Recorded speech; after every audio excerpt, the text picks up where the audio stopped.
You can lead a horse to water, but you can't make it drink. However, for half a century, a series of equestrian entrepreneurs from the wild world of cowboys proved that they could, in fact, lead horses to ventures a bit more extreme. These carnies led horses to dive into water from platforms exceeding heights of 60 feet, all while swimsuit-clad women clung to their backs, the most famous of whom was blind.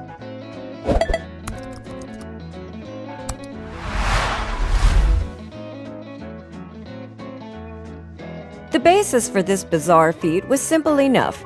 Enormous crowds gathered outdoors to see a horse hoof its way up a ramp before scooting down a sloped balcony to perilously plunge headfirst into the water below, followed by a safe swim to shore with rider in tow.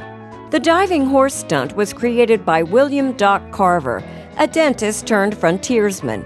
Carver encouraged the spread of sensationalized tales concerning his adventures on the American frontier, exploiting his rough and tough image to put on touring Wild West vaudeville shows worldwide.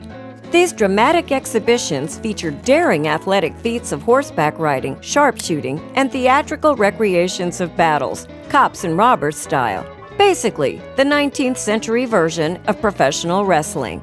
Talk about horseplay. In 1881, inspiration struck Carver quite literally. While touring in Nebraska, he experienced a bridge collapse that sent him and his horse careening into the Platte River. Ever the showman, in later years, he embellished the tale to include that he was being pursued by bandits. Nevertheless, the seed was planted and the Great Carver Show was born. Debuting in the summer of 1894 in Kansas City, Missouri, the act took the United States by storm, drawing huge crowds nationwide, eventually spreading to Canada. Later, at the risk of being labeled a one-trick pony, Carver cut all the elements from the show, saving the spotlight for the soaring steeds. He never performed, instead preferring to care for the horses in the stables. One unplanned high dive on a horse proved to be more than enough for him, understandably. With the act continuing as a true box office hit, he continued horsing around on the road for the rest of his career, looking after his horses as the next generation of horse riders jockeyed for position.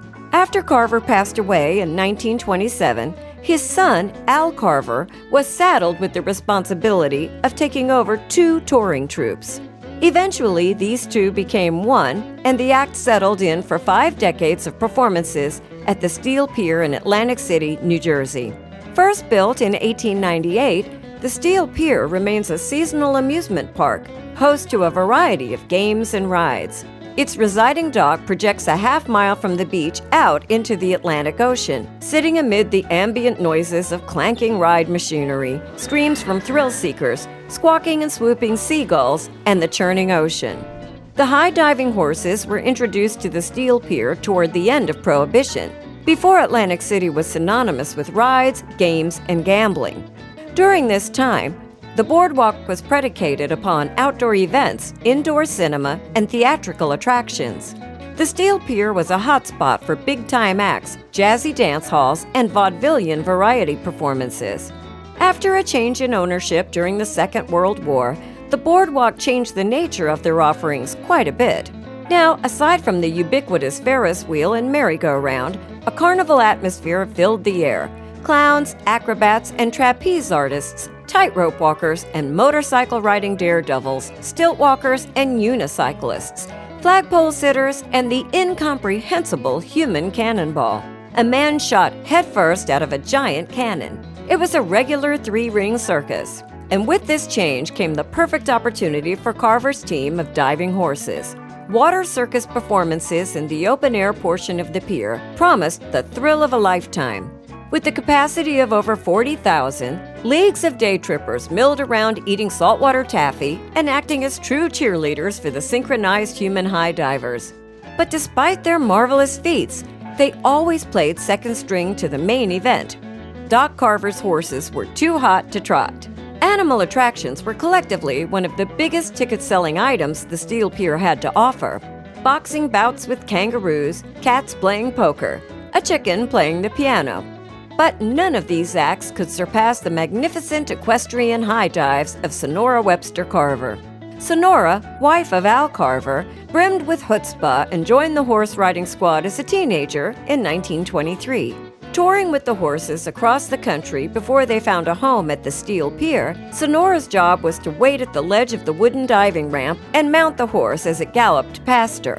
Before long, she was promoted to lead diver, partaking in 2 to 6 jumps each day.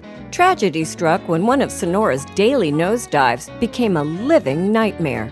In 1931, while soaring through the air with her prize stallion, Red Lips, the duo somehow became off-kilter.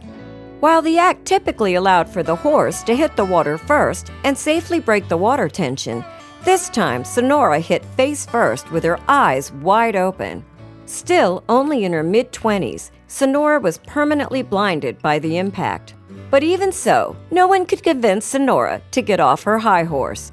Despite all adversity presented in the wake of her newfound blindness, Sonora persevered and continued diving. She retired when the show was put on hold at the start of World War II in 1942. For her, stopping due to blindness was never an option. She felt her vocation was far too fun to give up. It was not a matter of courage, but of love. Sonora went on to write a memoir, A Girl and Five Brave Horses, which was adapted for the silver screen in Disney's 1991 film, Wild Hearts Can't Be Broken.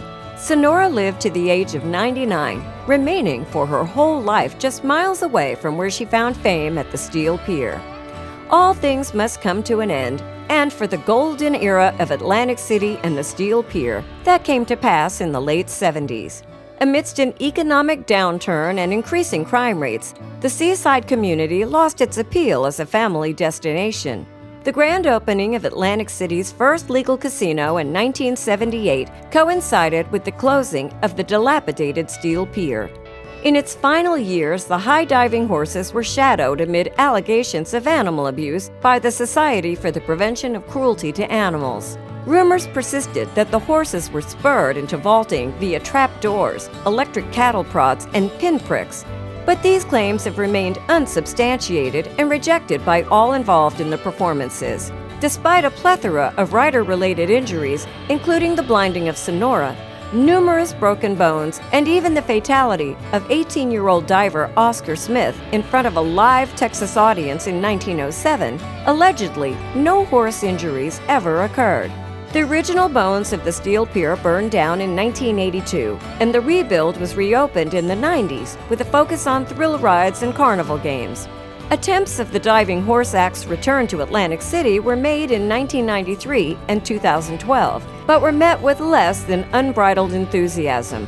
Today, just blocks away from Ripley's Believe It or Not Auditorium on the world-famous Atlantic City Boardwalk, the Steel Pier remains a seasonal amusement park, host to a variety of games and rides alongside the smell of fried food and fresh salt water. Regardless of which side you fall on the debate, there is no denying that its rise and fall is nothing short of iconic. The Steel Pier was a central pillar in the golden age of America's favorite playground, as Atlantic City was known at the time, and was encapsulated by Doc Carver and his wonderful flying horses. And that is straight from the horse's mouth.